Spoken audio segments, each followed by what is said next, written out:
নমস্কার বন্ধুরা, মৌসুমীর ঘরোয়া হেসেলে আপনাদের স্বাগত। আজকে আমি করে দেখাচ্ছি বেসনের পুর ভরা পরোটা। তো এখানে আমি 2 বাটি মতো গমের আটা নিয়েছি। তারপরে দিয়ে দিচ্ছি পরিমাণ মতো লবণ, অল্প সাদা তেল, কাঁচা জোয়ান একটু হাতে ঘষে ওর মধ্যে দিয়ে দিচ্ছি। এবার সব শুকনো উপকরণগুলোকে ভালো করে মিশিয়ে নিচ্ছি।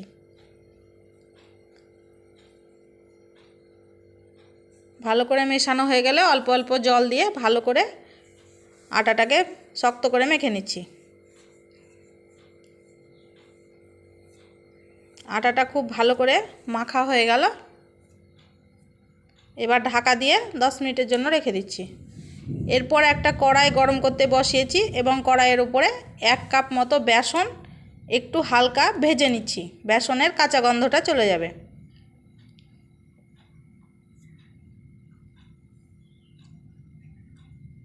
বেসনটা ভাজা হয়ে গেল।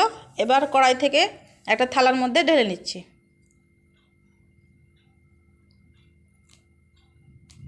তারপরে দিয়ে দিচ্ছি পরিমাণ মতো লবণ, সর্ষের তেল বেশ কিছুটা, তারপরে দিয়ে দিচ্ছি গ্রেট করে রাখা আলু, পেঁয়াজ কুচি,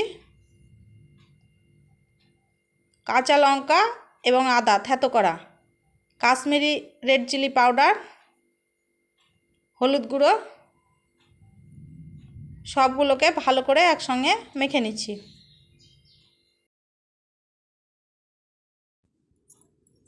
ভালো করে হাত দিয়ে মেখে পুরটা রেডি করে নিচ্ছি।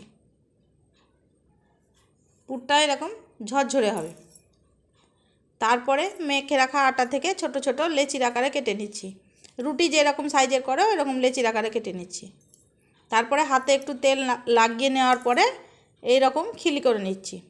তারপরে যে পুরটা রেডি করে রেখেছি সেটা এখানে 1 চামচ 1.5 চামচ মতো করে দিয়ে দেবো, যতটা আটবে এর মধ্যে। দিয়ে দেওয়ার পর চারিপাশ থেকে ভালো করে সিল করে নেব।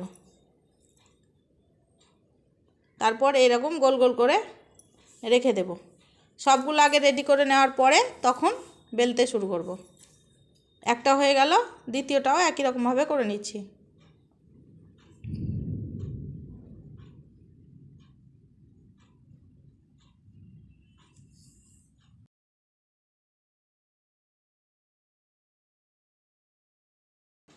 পুরটা দেওয়ার পরে ভালো করে সিল করে এরকম গোল করে চ্যাপ্টা করে রেখে দিচ্ছি।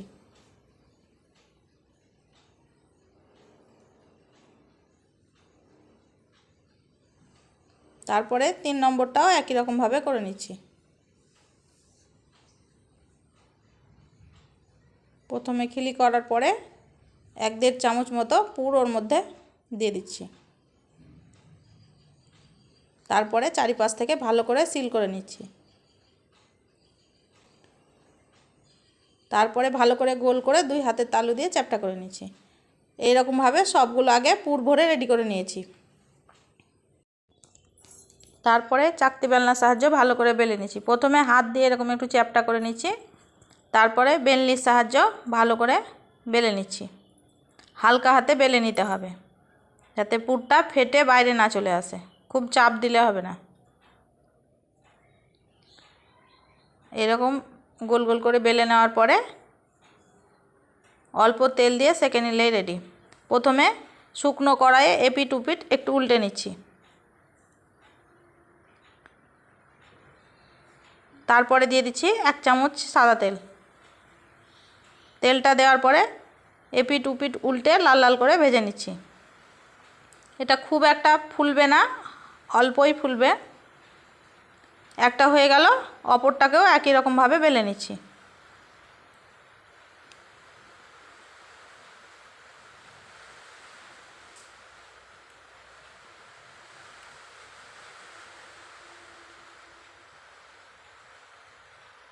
প্রথমে শুকনো খোলাতে একটু উল্টে পাল্টে নিচ্ছি। তারপরে 1 চামচ করে সাদা তেল দিয়ে দিচ্ছি। ভালো করে দুটো পিঠ লাল লাল করে সেঁকে নিলেই রেডি। এরকমভাবে দুটো করা হয়ে গেল। 3 নম্বরটাও একই রকমভাবে বেলে নিচ্ছি।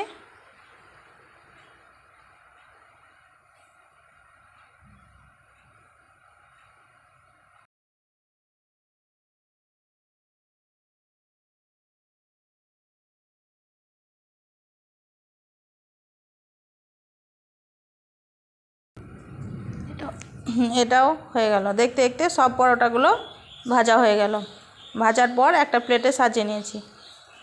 আমার চ্যানেলটি ভালো লাগলে লাইক করবেন, শেয়ার করবেন, সাবস্ক্রাইব করবেন, কমেন্টে জানাবেন কেমন হয়েছে। এই পরোটাটা বানানো খুবই সোজা, বাড়িতে অবশ্যই একবার হলেও বানিয়ে খাবেন আর কমেন্টে জানাবেন কেমন হয়েছে। একটা ছিঁড়ে দেখাচ্ছি এবং ভেতরটায় পুরটা চারিপাশে ছড়িয়ে গেছে। খেতেও খুব টেস্টি।